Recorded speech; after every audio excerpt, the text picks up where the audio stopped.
Hey guys, Aaron Cybertron Zeng here, and today I'm finally excited to kick off Road to Ranked for the VGC 2016 season.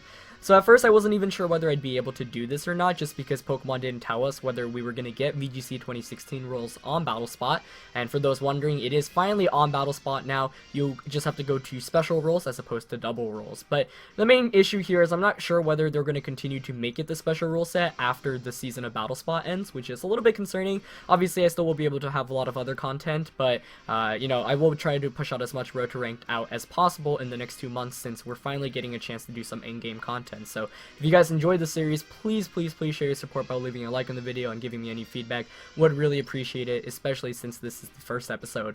In addition, I'd really like to hear your feedback on whether you want to see Showdown Throwdown anymore, maybe an episode a week, or whether you'd rather just see me do Road to Ranked. Of course, that's my series where I play on Showdown, and it does give me a couple more games per episode, so definitely let me know about that, since I'm pretty curious what the viewers want to see. Anyway, I'm going to be using the Groudon Palkia team, which you guys already seen on Showdown Throwdown once, and I used in the Brooklyn Premier Challenge, and I figured I'd do one last run with it, maybe a couple games in-game, just to show you guys how it goes before switching on to a new team. So, let's get into it. If you guys have any recommendations for teams that you also want to see in the future, even if it's just cores or legendary duos, definitely let me know in the comments below. Obviously, this season is still pretty early. As you can tell, also, I'm in my college room once again. I actually moved right back into college yesterday night, and today was my first day of classes. So, lots of exciting stuff coming up. Next season, or next month, is actually going to be a lot of battling in real-life tournaments. But, yeah, should be pretty exciting. Hopefully, we'll get the World's Invite locked up by next month. Let's get it started with this very first game. Ruby is rocking a team of Kangaskhan, Talonflame, Smeargle, Xerneas, Groudon, and Cresselia. So, if you replace the Cresselia with Salamence, that's basically the most common team running around in VGC 2016 right now. Cresselia here does shake things up a little bit, but yeah, the core of Groudon, Xerneas, Kangaskhan is very common, and it's often seen with Talonflame, Smeargle, and Salamence. So, that allows you to get the dual Mega option, the Tailwind option, Smeargle to be Smeargle. Now, my team isn't that well equipped to deal with Xerneas. Out of all the ones I ran into the Premier Challenge, I was able to beat them, but I had to play pretty cleverly just because I don't have a Steel-type Pokemon on this team. So, with that, the lead matchup is really important, and I think I'm gonna... Kangaskhan is a must here. That's without a doubt. And the question is, what do I want to pair up with it? Because my opponent doesn't have Salamence here, which gives Groudon trouble. Groudon can kind of run through my opponent's team in terms of offense, but it is going to have to watch out. I think setting up Trick Room might be the way to go here, but the question is with whom. Part of me wants to lead Groudon because I suspect my opponent's going to lead Xerneas, and for that, I do have Groudon to put on pressure. But Cresselia is not a bad answer either, but the thing is, I'm actually really not sure whether I want Cresselia or not in this matchup, because I kind of want Landorus instead, or even Amoonguss. So I'm actually going to lead with Kangaskhan, Groudon. I'm going to have Landorus and Palkia in the back. Yeah, I like that. Now, unfortunately, I actually don't have a Telepathy Palkia in-game yet, so I'm running your typical pressure one. The nice thing with Telepathy is, as you may know, I'm running Explosion on my Landorus, so you can actually just switch into Palkia and go for an Explosion, as opposed to having to protect with a Pokemon that has Protect out. So, he's going to lead with Kangaskhan and Talonflame here, which is a pretty good lead matchup, I'd say, against my Kangaskhan and my Groudon. And I say it's pretty good here just because, I can go immediately for a Double Edge or a Low Kick and get a lot of offense off here with Groudon. I do have the Landorus in the back, actually, for the Intimidate option as well, and that's actually the option I'm thinking of right now, so let's see what my opponent goes for here. Now, the interesting thing about Kangaskhan mirrors in this format is a lot of Kangaskhan's now are carrying Inner Focus, so even if you try to fake them out, they will be able to get a Fake Out off. There's little reason to really go for the Fake Out here onto my opponent's Kangaskhan. Could launch a Double Edge. Could go for the Low Kick play as well. Yeah, I kind of want to go Low Kick. But I do have to consider the Xerneas in the back. So we could trade Fake Outs here, but I'm not the biggest fan of that. So I'm actually just going to go straight for the Low Kick and the Eruption. Now this is kind of a risky play because my opponent might go for a Low Kick as well. So immediately scary, but let's see what we can do here. Switching to Landorus would have been kind of nice. But at the same time, I want to take advantage of this first turn and get as much offense off as possible. Don't want him to get the Tailwind up without at least punishing for a knockout. But sometimes that's actually bad because it gives your opponent the free switch in. But looks like he's actually just going to go for the Fake Out here onto Groudon. So I'm okay with that. Because Low Kick here, given that, that Kangaskhan is max speed, since mine is as well. Actually, no. Yeah, I'm not entirely sure about that since, actually, no, yeah, he is, because he Mega Evolved first, so we at least speed high. So he shouldn't have enough bulk to survive this low kick, as he doesn't, and Tailwind does go up from Talonflame. So, basically what I was expecting that first turn. Not the best, not the worst. Xerneas might come in here, but I do get to switch into the Landorus, and Groudon here is still a pretty good answer against the Xerneas. So, getting rid of Kangaskhan immediately is pretty good, but it looks like it's actually going to be Smeargle coming out, which is okay. Kind of scary. He might want to transform here.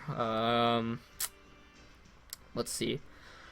I don't mind this. The main thing is I kind of want to attack here.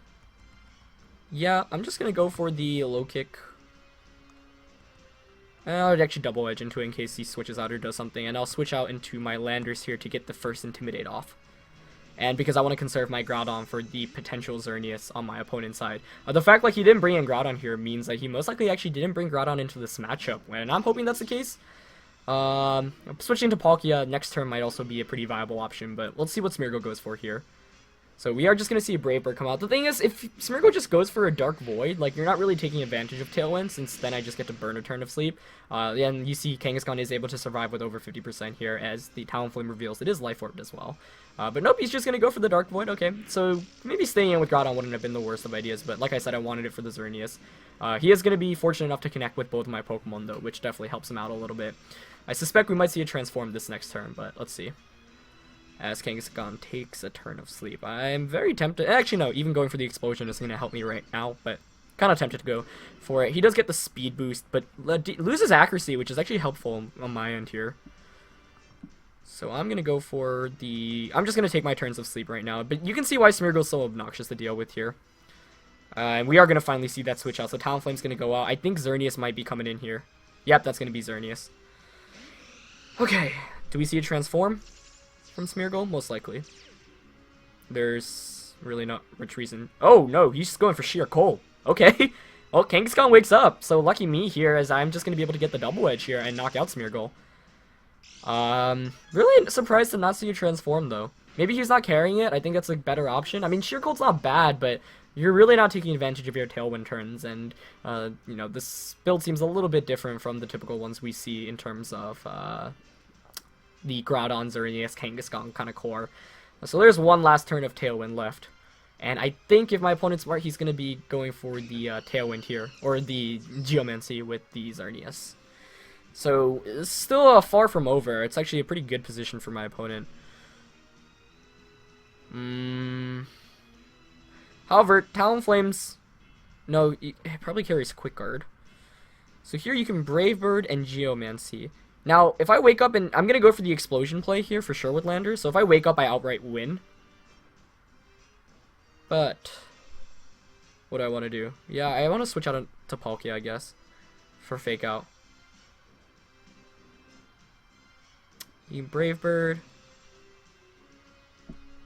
Fake Out's better. And I'm going to go for the Explosion play. So if I wake up here, the game's over. And the nice thing here, I mean, if he protects with Xerneas for some absurd reason, I mean, he could actually go for the Brave Bird onto the Landorus and go for a Dazzling Gleam, which would be a pretty good play. So here comes a Brave Bird, no Protect from either Pokemon, not any reason to, given that Tailwind is up. Nope, but he is going to target down Palkia, which is good. Alright, so let's see if Landorus wakes up. Well, after going for the, Yep, we do see the Geomancy play here.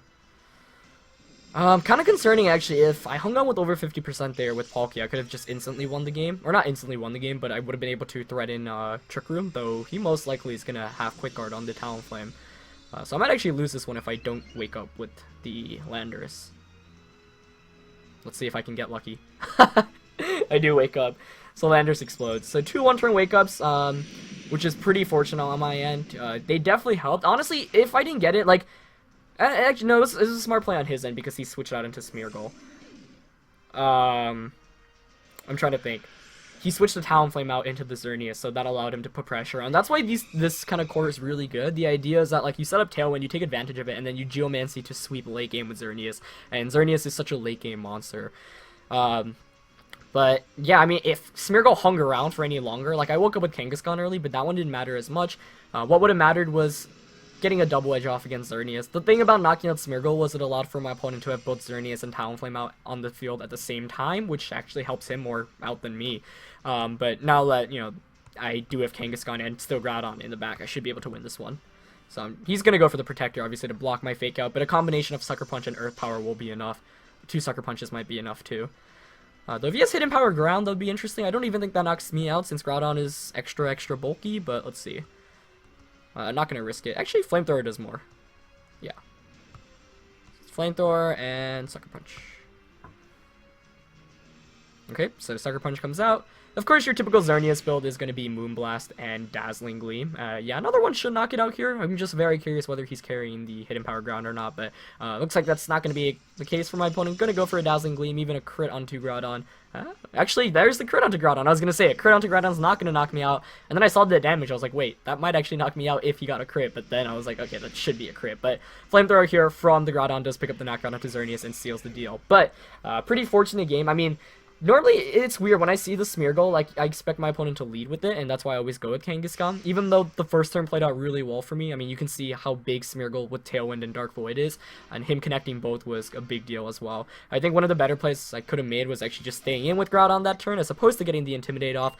Though the Intimidate did help in ensuring that Kangaskhan was 3-hit KO'd by the Brave Bird as opposed to a 2-hit KO. So, we do pick up a win in our very first game with this team on the official battle spot. Let's go and find our next game.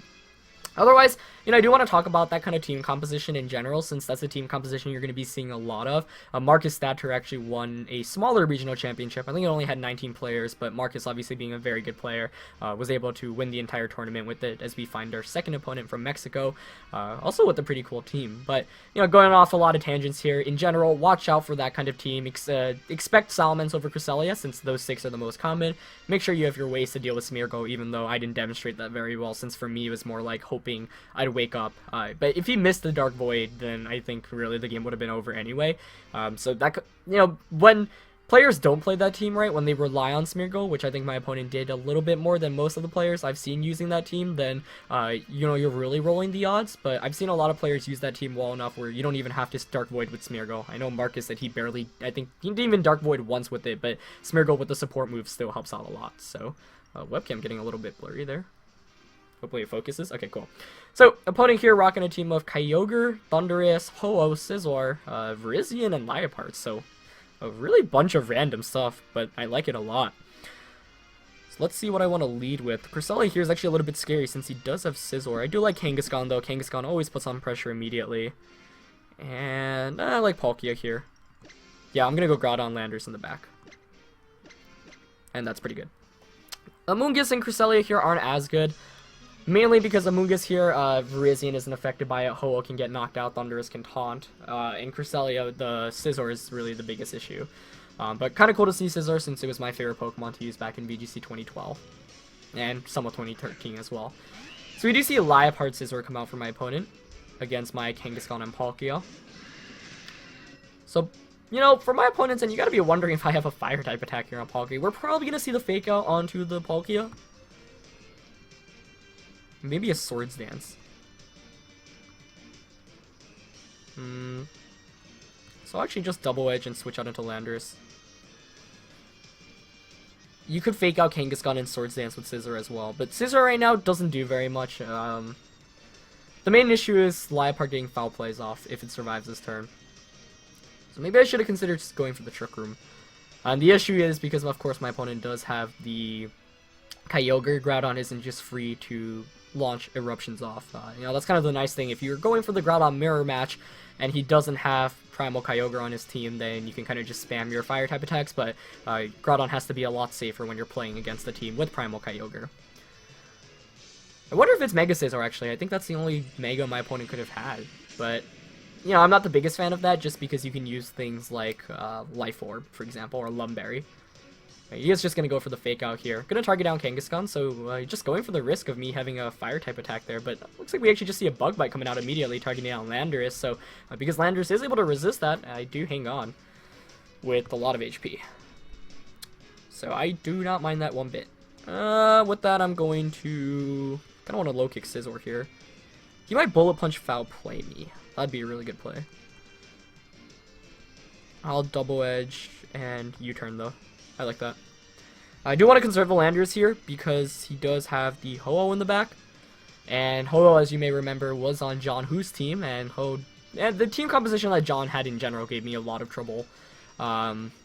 Whereas here it's a little bit better because there's no something like Lapras. Palkia here, of course, could set up the Trick Room as well. Kind of surprised not to see the Virizion early on, since Virizian's a pretty nice answer against Kangaskhan with close combat, but I guess obviously I can negate that with Intimidate. Looks like we actually do see the Bullet Punch come out here onto the Landorus and the Foul Play combination, so could have switched out there as he does Foul Play to pick up the knockout there, so nice play by my opponent. So I'll get the Double Edge off to knock out the Liepard, but, you know, right after I locked in my moves and I was talking about conserving the Landorus, I realized, no, he's probably going to double up onto the slot of Landorus, whereas Bullet Punch and Foul Play I don't think would have knocked out Kangaskhan, so probably would have been a wiser decision to switch out there, but yeah, what can you do? So with that, I feel like Ho-Oh's coming in. I'm going to switch into Palkia here. I do have to be a little bit careful right now. Yep, Ho-Oh does come in. The reason why I say I have to be careful is because I could potentially lose the Weather War if I lose Kangaskhan. As Ho-Oh does have pressure, obviously. However, if I just eliminate Ho-Oh here, since Groudon is min speed, I should be able to just get the weather up. So I'm actually just going to double edge Ho-Oh and Spatial Rend here. At most, you can Bullet Punch or Bug Bite Kangaskhan, but that's not going to do very much.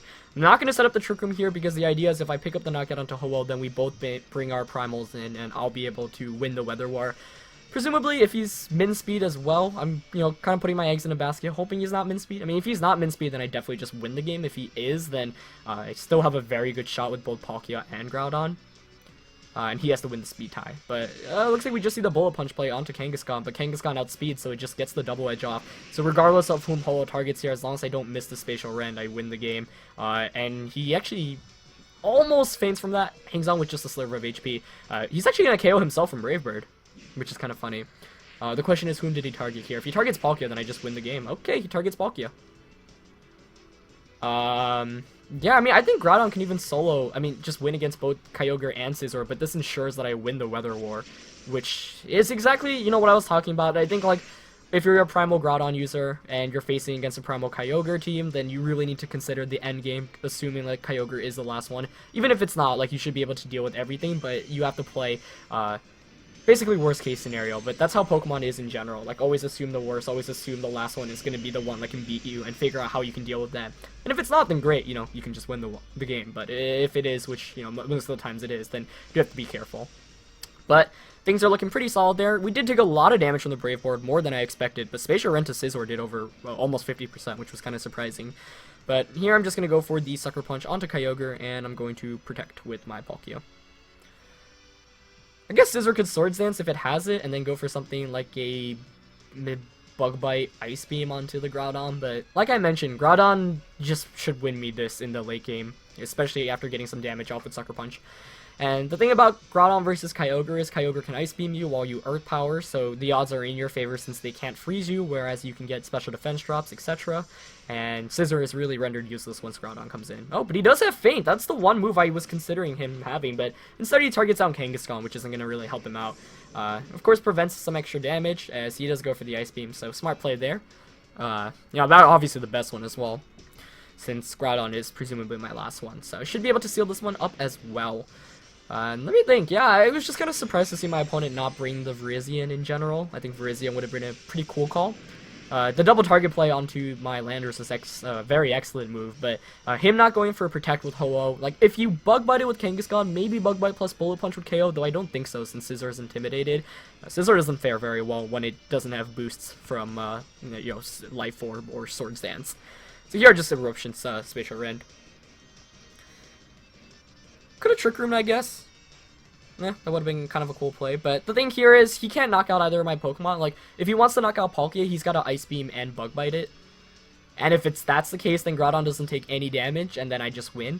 The Kyogre versus Groudon mirror match, like, Kyogre actually can win, but the thing is, because it's 2-on-2 here and Palkia's still around, then if Kyogre Ice Beams Groudon, then Palkia gets the Spatial Rend off, Eruption still knocks out Scizor, even if Bug Bite knocks out Palkia, which it shouldn't, because it's at -1. I think that the damage output will be around even since I'll have the Spatial Rend onto Kyogre, which should do more than an Ice Beam onto Groudon. But he actually just goes for the Feint here, hoping for a Protect, but there's no reason to Protect with Groudon here. Looks like Palkia actually outspeeds the Kyogre. So I'm wondering how fast the Kyogre is. Maybe he is min speed, so maybe it's a little bit risky that I went for that play, going for the double target onto Ho-Oh. But he's just going to launch an Ice Beam here onto Groudon, which is fine. Does a lot of damage, gets a crit. This Groudon is just taking critical hits left and right in today's episode, but that's fine. Do get the Eruption off here, and picks up the knockout onto Scizor, albeit Scissor's HP bar was moving very slowly. Double crit there, so just gravy on top there against the Scizor, but more importantly, you know, now I should be able to win, especially since Kyogre itself doesn't have answers against Palkia, and we saw Palkia outsped it. So, pretty quick first episode for you guys of Road to Rank, but enjoyable one. I mean, that first game, obviously, rolling the dice a fair amount with the Smeargle, and a lot of Smeargle matches do end up turning that way, but the second game was pretty even in terms of RNG, like nothing really crazy, and ultimately it just came down to me managing my Pokemon a little bit better. But yeah, I guess Groudon and Kyogre did speed tie here, so it was actually key that he targeted the Palkia as opposed to the Kangaskhan that one turn, because it ensured that I won the Weather War. So I'm kind of surprised my opponent didn't see that or didn't consider that, because there was actually a very good chance my opponent could have won the game. You know, I was playing this game since my opponent's team didn't look like a Trick Room team. I didn't think he'd be running min-speed Kyogre.